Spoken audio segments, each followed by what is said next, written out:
Kunja Bihari.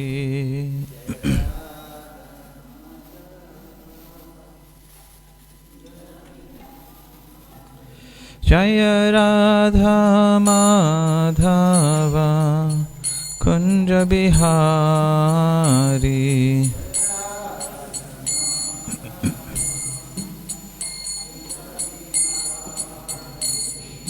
Gopi Jana Vallabha Girivaradhari.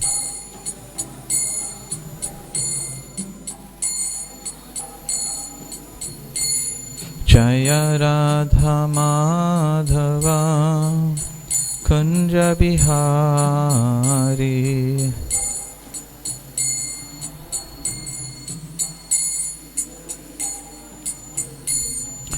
Gopi Jana Vallabha Girivaradhari.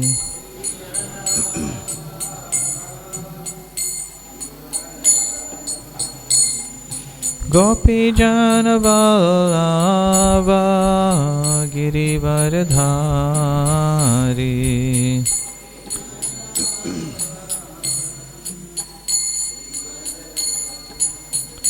Yashodha Nandana Braja Jana Ranjana.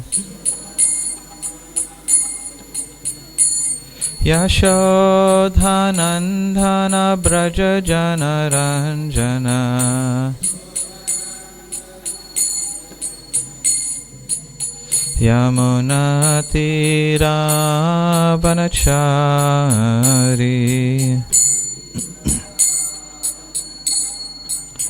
Yamuna Tira Vanachari.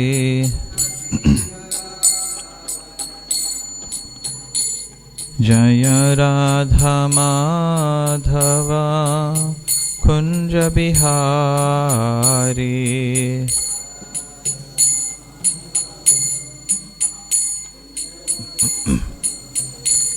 Jaya Radha Madhava Kunja Bihari.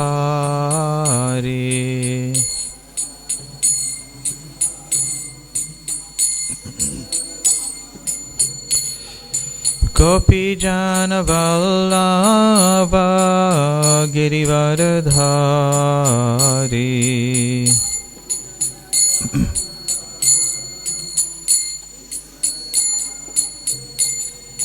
Gopi Jana Vallabha Girivaradhari.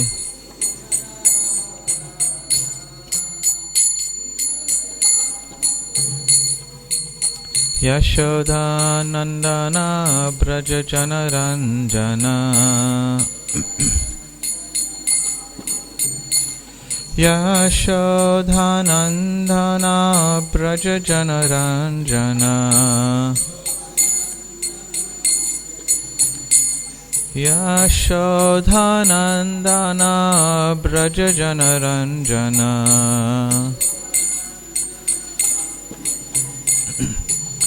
Yamuna Tira Vanachari.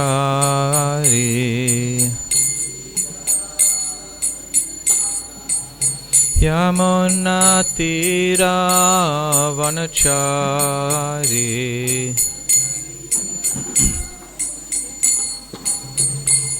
Jaya Radha Madhava Kunja Bihari.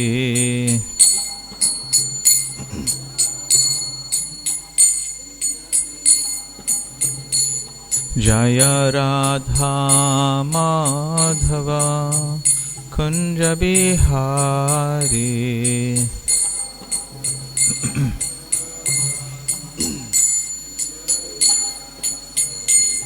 Jaya Prabhupada, Prabhupada, Prabhupada, Jaya Prabhupada.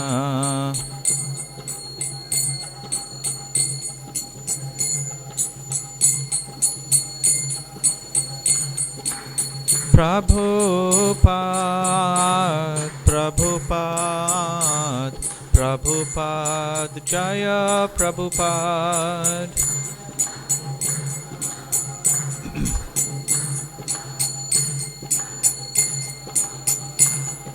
Jaya Jaya Prabhupada, Prabhupada, Prabhupada, Jaya Prabhupada.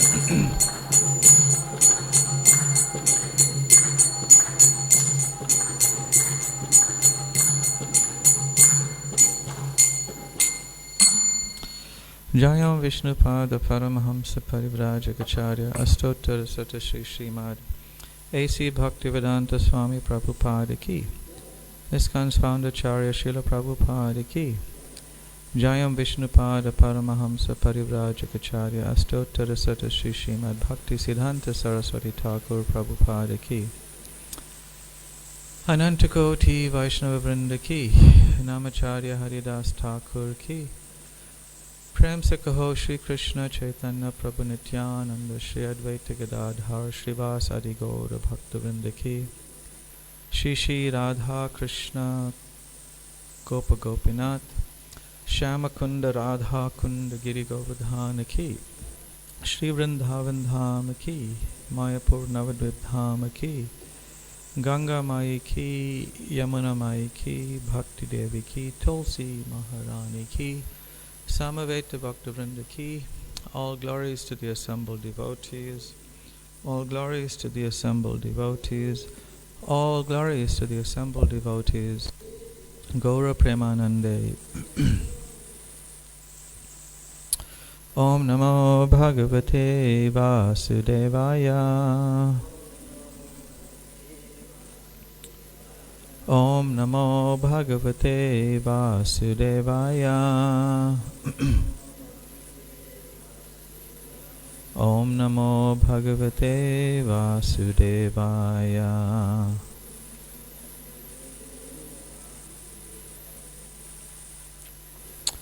Reading from the Transcendental Diaries by His Grace Hari Sauri Prabhu, Volume 2, Chapter 5. We will continue reading from June 4th, 1976. Today's walk was along the sands of the famous Venice Beach. Venice Beach is a famous beach in Los Angeles, very near where the current ISKCON temple is, and a very amazing Rath Yatra takes place there each year. It's a one-day festival, but thousands and thousands of people flow through that beach and get a chance to get association of the devotees and darshan of Lord Jagannath. And Prabhupada would often go for a walk in Venice Beach when he was in Los Angeles. Matching spiritual dictum against scientific dogma, Prabhupada cut down the pretentious claims of the so-called modern men of knowledge, talking very animatedly how foolish they are, especially about the moon and the position of the planets. Prabhupada mentioned that they are unable to answer why Sunday precedes Monday, the moon's day, and why the week ends with Saturday or Saturn's day. Then he gave the answer. This is the order of the planets according to many ancient cultures, and it establishes the statement of the Srimad Bhagavatam that the moon is further away from the earth than the sun. That being the case, he argued, how could they have gone there? Tamal Krishna drew the conclusion that there must be an international conspiracy among the scientists to maintain the hoax. Prabhupada agreed. He quoted a Hindi phrase about a snake charmer who cannot even catch a harmless water snake, but who is now trying to catch a cobra. The scientists have no proof of anything, but they are making such big claims. Throughout the walk and on the way back in the car, Srila Prabhupada was very enlivened. The devotees reciprocated, bringing up various theories for Prabhupada to shoot down. But he was mainly insisting that first they explain why this order of the planets is universally accepted.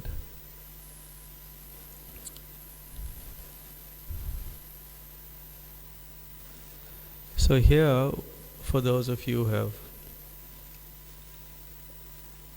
studied this area of scientific knowledge in school or university, will wonder, what on earth is Tamal Krishna Goswami and even Srila Prabhupada on about here?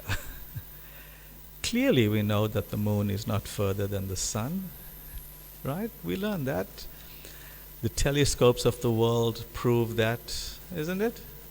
How many of you are trained up in thinking that the moon is closer to Earth than the sun? Some of you weren't. Some of you were trained otherwise. We all were trained up in that. And there's so much of evidence, pratyaksha, by direct perception evidence, that it's not that way as is being presented here by Prabhupada. Because the Bhagavatam is saying this, that the moon is further away. So many ancient cultures are saying this from their realization and knowledge platforms are saying this. So how then do we understand this point of view from the Bhagavatam and try to balance it with what we know from material knowledge, from mundane university knowledge, school knowledge? The thing is, as Krishna says in Bhagavad Gita, you cannot know him, you cannot know the science of Krishna, the science of everything that he has created simply by book knowledge, simply through a process of cultivating knowledge in an upward fashion. There's an ascending process of cultivating knowledge, and then there's a descending process of learning from higher authorities, realized authorities. And that in the process of spiritual realization is our process, the descending process, where we take knowledge from the scriptures, from the great saints who have studied the scriptures and who are pure of heart and practice. We take knowledge and guidance from them. In this area of material science, when we're dealing with such a huge topic of the structure of the universe and the distances involved, it's not so much relevant to our Krishna consciousness on various levels. Yes, the scientific understanding and scientific presentation of the structure of the universes and the distances involved is a way, sort of Maya's way, I guess, endorsed by Krishna, sanctioned by Krishna, to test our faith in our resolve on maintaining strictly our adherence to the topics of the Srimad Bhagavatam. I'm sure every now and then you would have in your practice of Krishna consciousness come across a certain situation, a certain behavior, a certain development that even challenges your faith in Krishna consciousness. Has that ever happened to anyone? One famous thing, why do bad things happen to good people? Why do devotees undergo some form of suffering? We are devotees after all. We shouldn't have to ever go under suffering, because Krishna should protect, isn't it? We get these experiences, and it's sometimes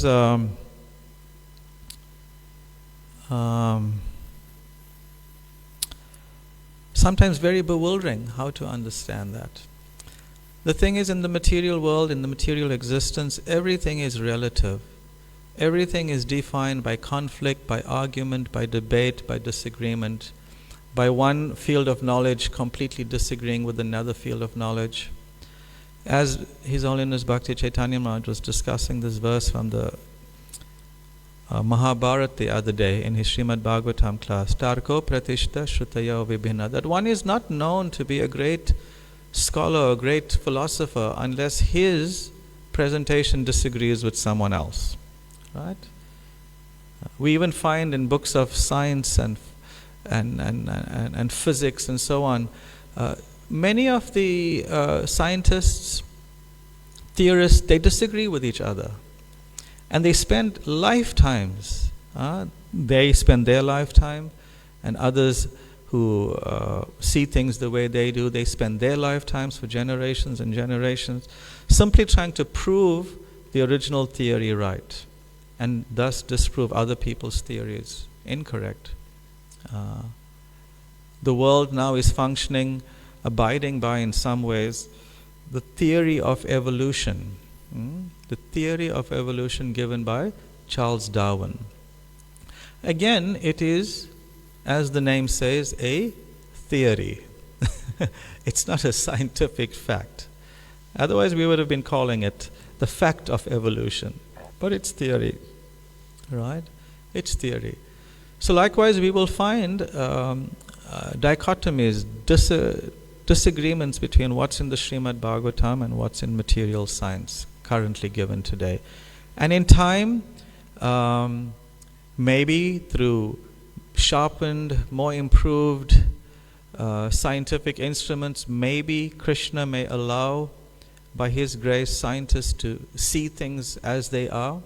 But we shouldn't, at this point in time, get too disturbed or too confused or too imbalanced when we see great discrepancies between what's in the Srimad Bhagavatam and what's being presented through the science community of today. Like what's coming up here, that the moon is further away than the sun, according to the Srimad Bhagavatam, whereas material science is saying something else.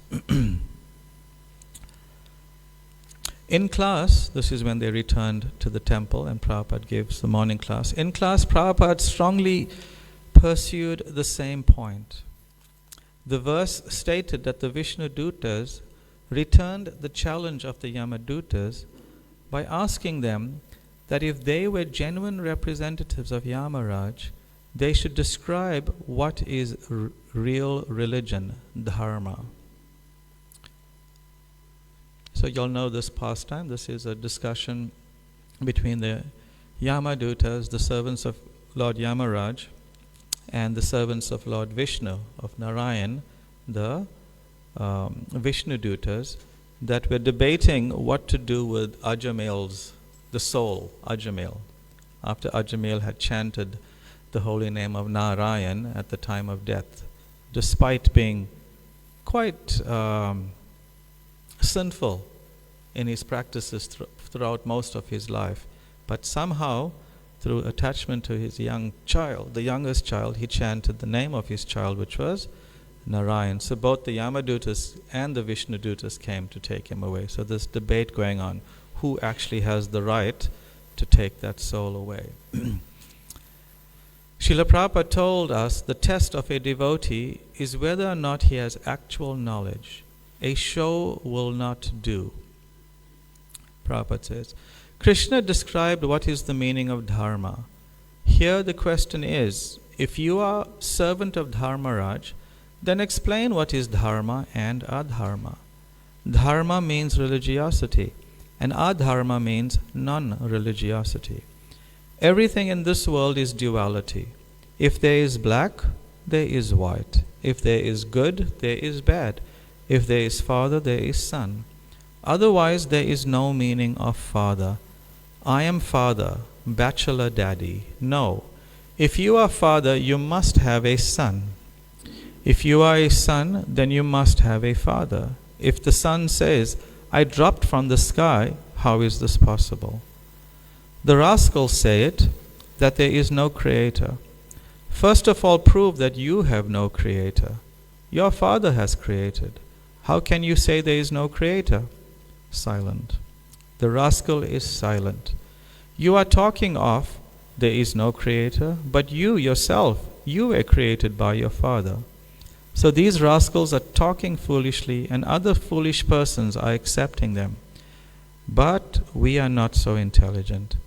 Our answer is that you say there is no creator. How are you created? It may be we are rascals also, but this is our simple questions. Prabhupada had an amazing way of approaching very complicated, convoluted, weird arguments of the atheists with basic foundational questions. You saying there's no creator, but you were created. Can you understand that? Can you explain that? This morning I was asking why there is Sunday first and Monday second. Who can answer? Is there anyone in this meeting who can answer this simple question? Why all over the world everyone accepts Sunday, Monday, Tuesday, Wednesday, Somavar, Mangalavar, Guruvar, the same thing?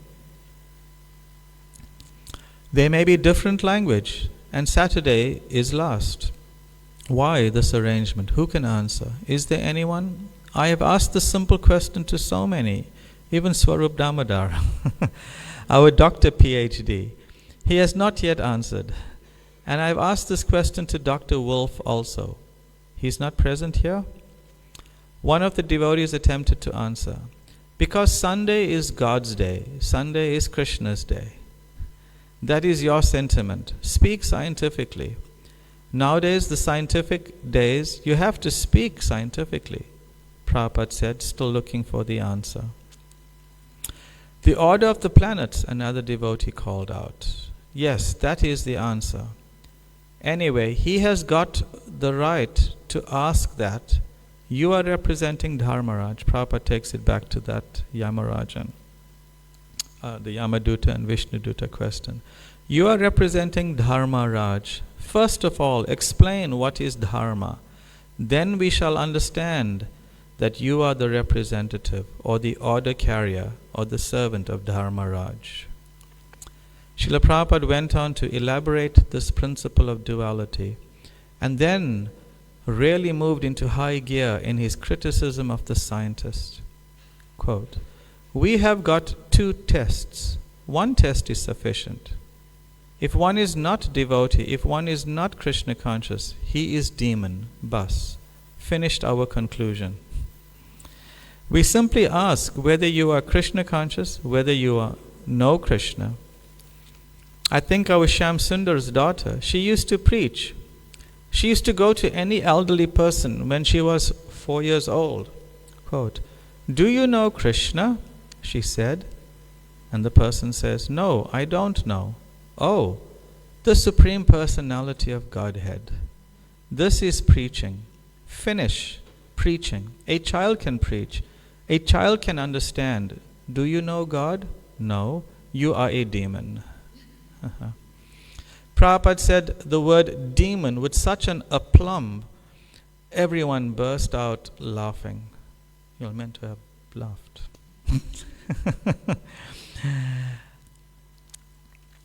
And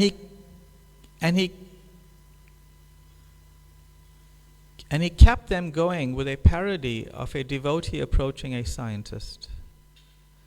Quote, finished. Where is the difficulty? As soon as you say, I don't know God, you are a demon. Bas. First class demon. I am scientist. No, you are rascal. No, I have studied. I have got my degrees. Mayaya paritta jnana. Rascal. You have studied so long simply wasting your time. Your real knowledge is taken away. Prabhupada is referring to these scientists as one of those 4 persons who never surrendered to Krishna. Mayaya paritta jnana. One whose intelligence, knowledge is stolen away by Maya. Your real knowledge is taken away because you do not know God.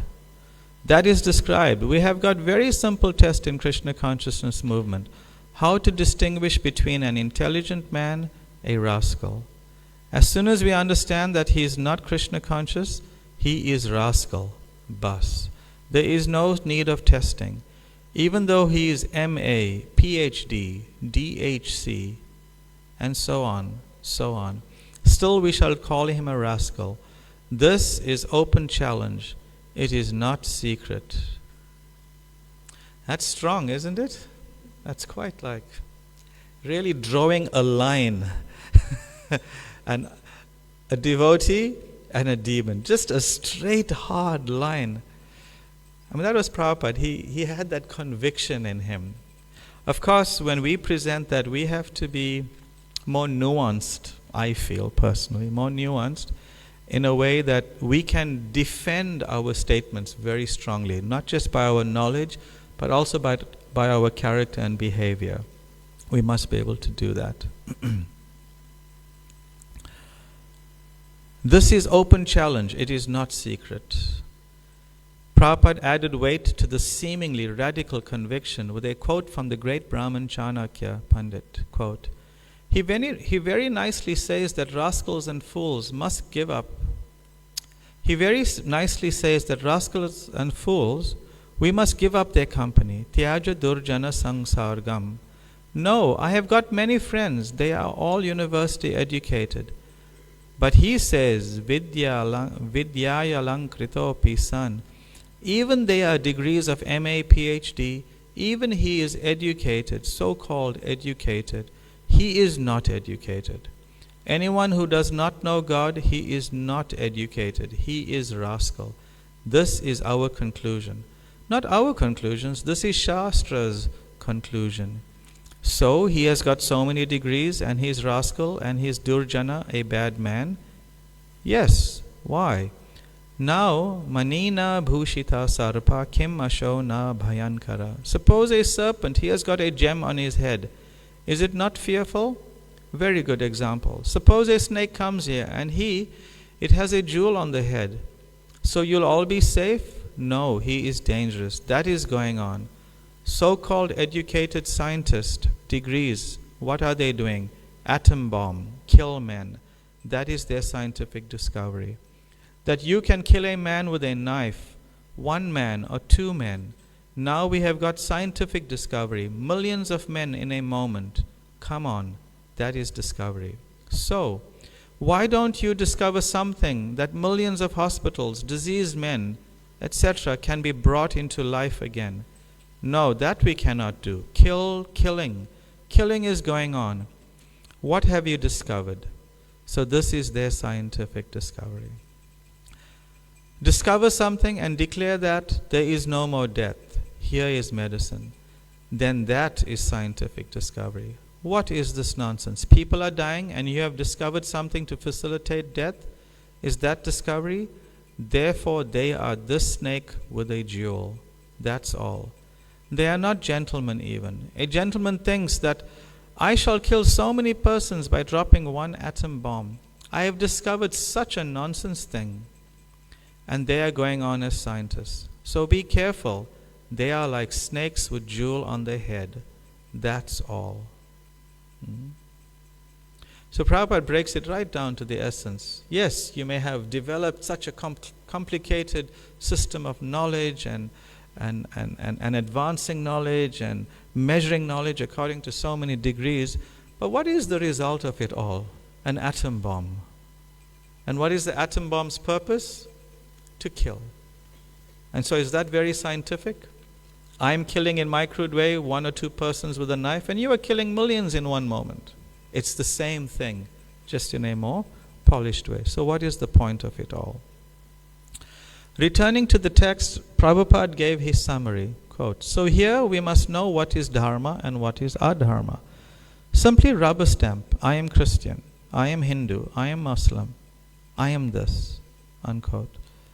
Like the tilak and mala, no, you must know this science. A human being can understand what is God, what I am, what is my relationship with God. And if we act according to that, our life is successful. And if we act according to that, our life is successful. Simply denying God and manufacturing atom bomb and killing, is that civilization? No. Thank you very much. So scientific discoveries, scientific developments, they are now currently defining what is civilization, right? They are creating tools, they are creating appliances, they are creating facilities that so-called civilization is gravitating, being herded towards, and living within those scientific frameworks. But if you do not know God, what is the point? Real civilization, Prabhupada is making the point, a civilized person means that they know who they are, they know God, and they know the connection. That is civilization. So if science, with all its complicated presentations, that is so nicely dressed up, is leading us away from this understanding of God and ourselves, then what is the point of it? What is the point? So this is after class now. Radha Ballabha Prabhu came to see Srila Prabhupada in the afternoon to express concern about two groups of devotees here. This is in Los Angeles. One of men and one of women, who meet against the objections of the temple authorities. They study the lives of the gopis as described in the recently published Sri Chaitanya Charitamrita. Radha Ballabha reported that their aspiration is to make this the mood of their future service. Rameshwar and others have tried to stop the meetings, but with no success. The meetings are now going on in secret, with these devotees accusing the temple managers of not understanding higher devotional sentiments. So this is a very famous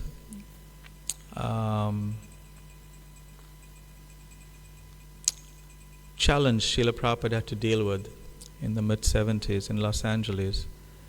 And this also came to pass later on, well after Srila Prabhupada passed away in the late 80s, early 90s as well. A similar situation came up.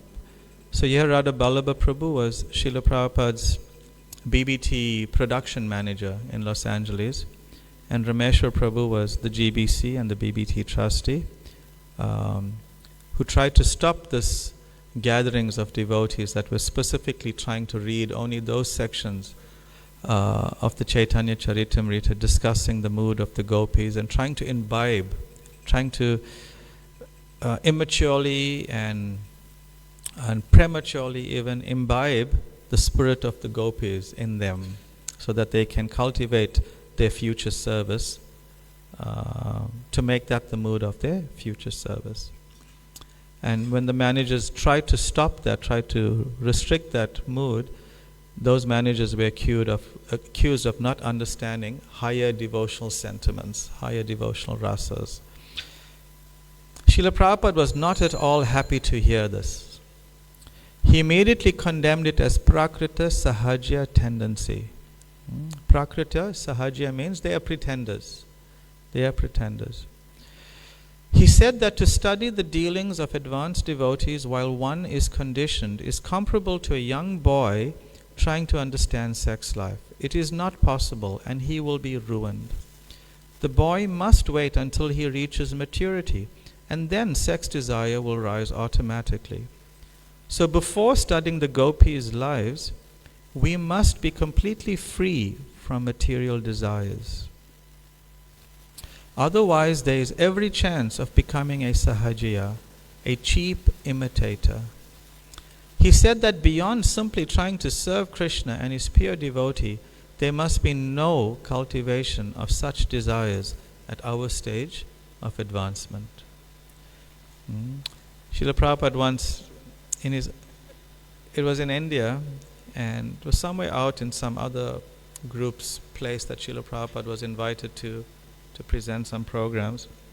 And then Prabhupada was, of course, him and his devotees, they were such a sensation in India that everybody wanted to get close to them and impress them and be known to be connected to Prabhupada and the devotees and ISKCON.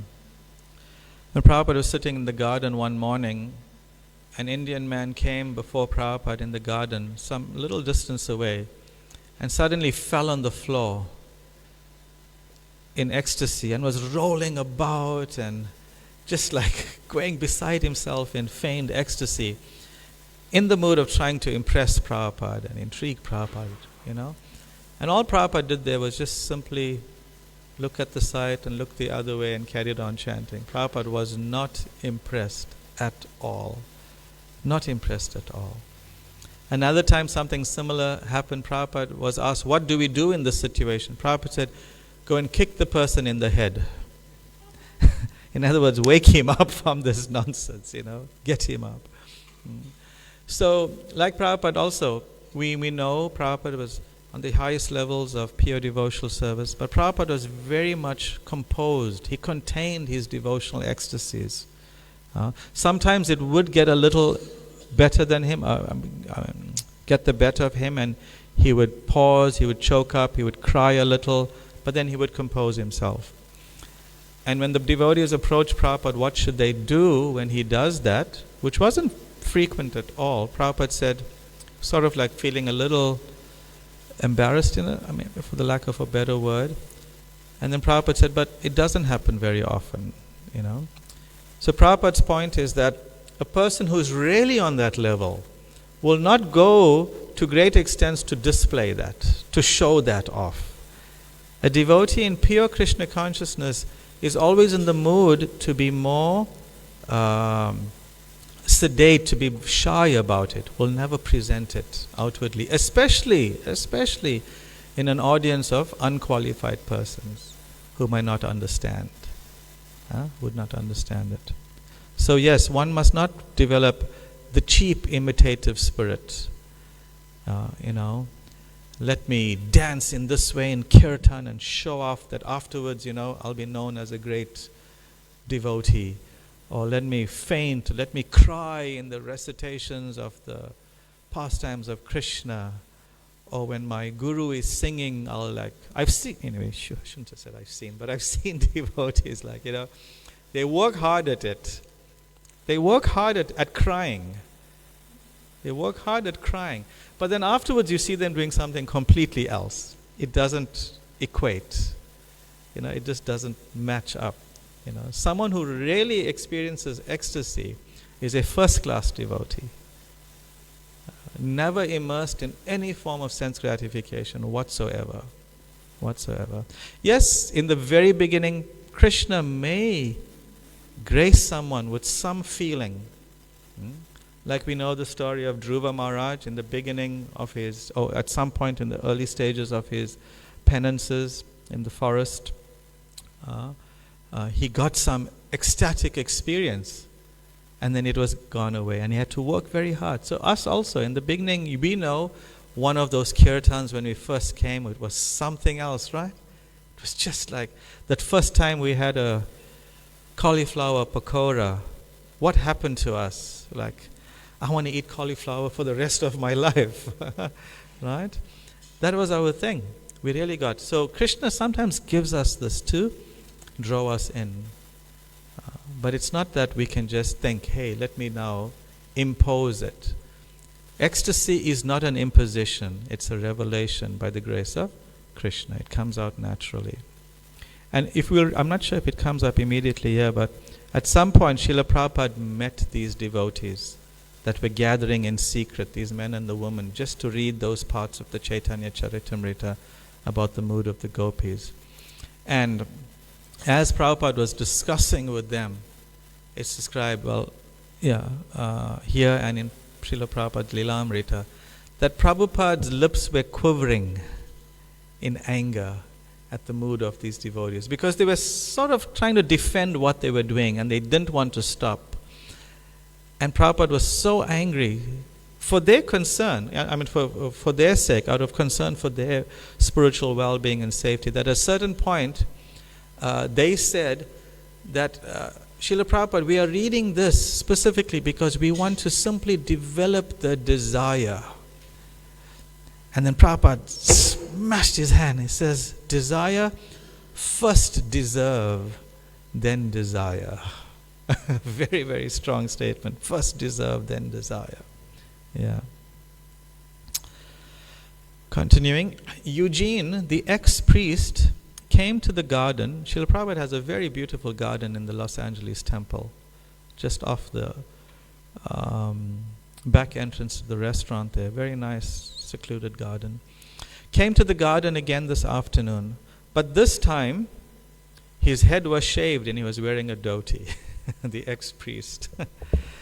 He has moved into the Brahmachari ashram. Prabhupada was very happy to see him and told him to study the books very carefully. He advised him to tour with Swarup Maharaj, who has recently acquired a vehicle for preaching in the Detroit-Chicago zone. So this is very important. This one point, strikes me. He tells this person who has sort of converted, right? He tells him to study the books very carefully. Because sometimes, you know how it is. I'm sure you've all seen videos of these evangelist preachers.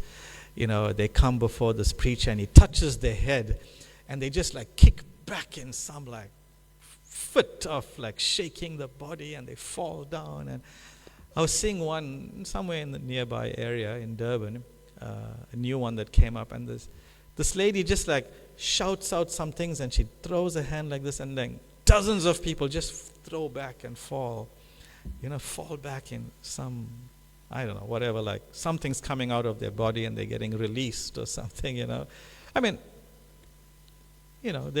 are some subtle experiences like that and mystic powers that people have, and that's there, no doubt. But it's not connected to real spiritual consciousness. Because what is it that these people then base their conviction of serving God on? Is it the touch on the head? Like one famous Mayavadi, very, very famous, probably the most famous in modern times in the last century and a half, famous Mayavadi, he called, at his deathbed, he called his most prominent disciple over and said, "Now I want to give you everything that I have." And he touched his disciple's head, and the disciple got like an electric shock, and he had so-called passed all his knowledge through that touch.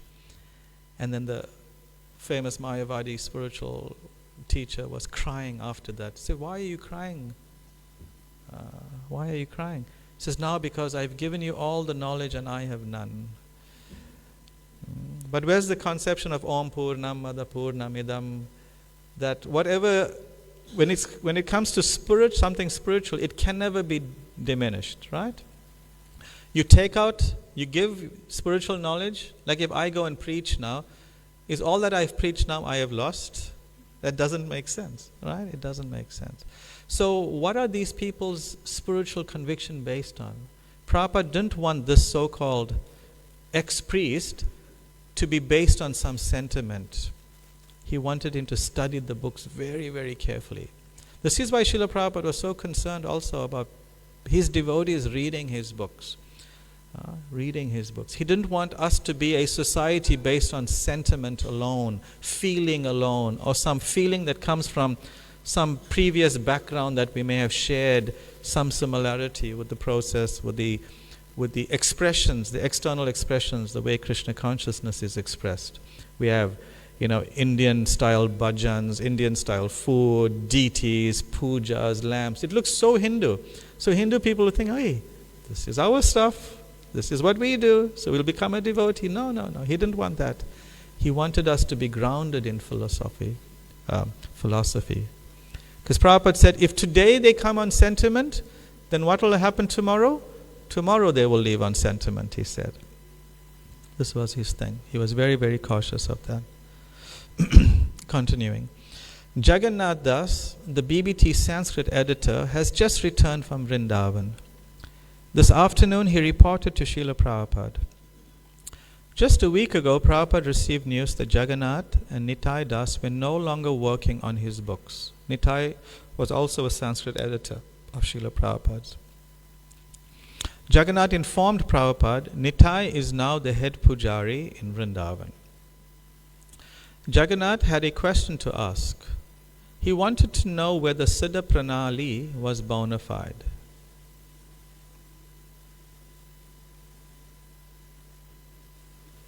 Okay, Hari Prabhu explains what it is.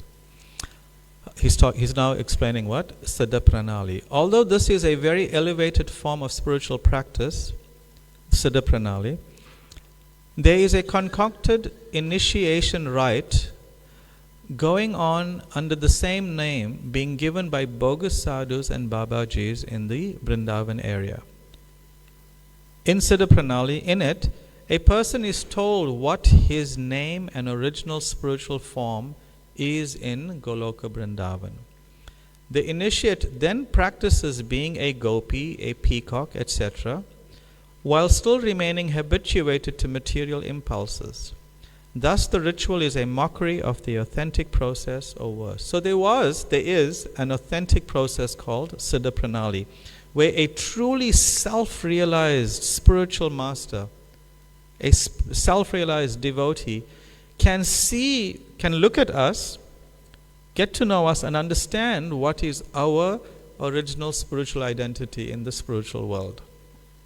And then tell it to us and give us guidance on how to practice that, how to meditate in that way, knowing that we'll eventually become that in our perfected state. But in Vrindavan, there were these bogus sadhus and babajis who were practicing that without that realization, and then giving it to unqualified people who were still addicted to sense gratification, breaking the principles, but thinking, oh, I am now this gopi, this is my name, I'm 12 years old, I wear this color dress, my eyes are this color, my complexion is this color. They give all these details, and then, sometimes they tell someone you're a peacock, which is true. We may become a peacock in the spiritual world. So now you practice like a peacock. Seriously, you'll see in Vrindavan people practicing like peacocks. Of course, you see in Vrindavan people practicing like monkeys too. This is some of the things that are going on. Under this name of this elevated practice called Siddha Pranali. So Jagannath was asking Srila Prabhupada if it's bona fide. Prabhupada's anger flared up at the very mention of it. He demanded to know why Jagannath and Nitai had been associating with the nonsense Babajis who proclaim such things. Their Siddha Deha, he said, they perfected their spiritual body, is smoking bidis and keeping 3 or 4 women. And our men are becoming polluted by such things. This is very dangerous. This is how Prabhupada just smashed this whole thing. This is their Siddha Deha. This is their spiritual body. They want to smoke and keep women. And Prabhupada was very, very, very concerned that our devotees must not be exposed to these things. Because if we are associating with this, it will rub off on us. You can't walk into a coal mine with a nice white dhoti and not expect to get some of it on you, right? It doesn't make sense. It doesn't make sense. Jagannath appeared shaken by Srila Prabhupada's very strong response, and he agreed not to associate with such persons again. So we see how concerned Srila Prabhupada is about his devotees, that he didn't want them being exposed to all these bogus things that can easily distract a very impressionable, pliable devotee, even though they may be sincere. Even for ourselves, we should appreciate this point. There are so many options out there in the spiritual market, right? We all been to flea markets, we walk around, right? It's like quite a treat, and it's like an excitement for the senses and the mind. Oh, this looks so nice, let me taste this, let me taste this, let me taste this. We go around the whole thing and bite into this pickle, this pizza, this chips. We go around everywhere, and at the end of the day, what you come out with? A stomachache, right? In most cases, right? That's the problem. So there's so many options out there in the spiritual supermarket. And on some levels, they present themselves as being very pakka, very nice, very coordinated, very systematic. And even out there, you'll find, with respect, you'll find even in the name of Lord Chaitanya, even in the name of Srila Bhaktisiddhanta, even in the name of all the great acharyas, even in the name of Srila Prabhupada, you'll find it. But we have to be very discerning. We have to work with discretion. Like Prabhupada is so concerned here, we have to have discretion. And we have to know what we have been given by Srila Prabhupada. We have to assimilate it very, very carefully through careful study and guidance, and then decide. This is very important. Otherwise, who knows? We'll be prancing around like peacocks, right? Practicing our Siddha Pranali suddenly. Yeah. In the evening, Jai Sachinandan Das, who had translated Srila Prabhupada's Bengali poem Markine Bhagavad Dharma, sang it for him in his darshan room. He played the harmonium and we accompanied him with kartals and mridanga while Prabhupada listened. Jai Sachinandan sings just like a Bengali kirtaniya, very melodiously and with all the right accents. Prabhupada liked his rendition but declined to sing himself, preferring to hear his disciple. He was pleased to hear that Jai Sachinandan had learned Bengali and requested him to start a Bengali BTG with Jagannath Das. Okay, I think this is where we meant to stop according to the... Let me see.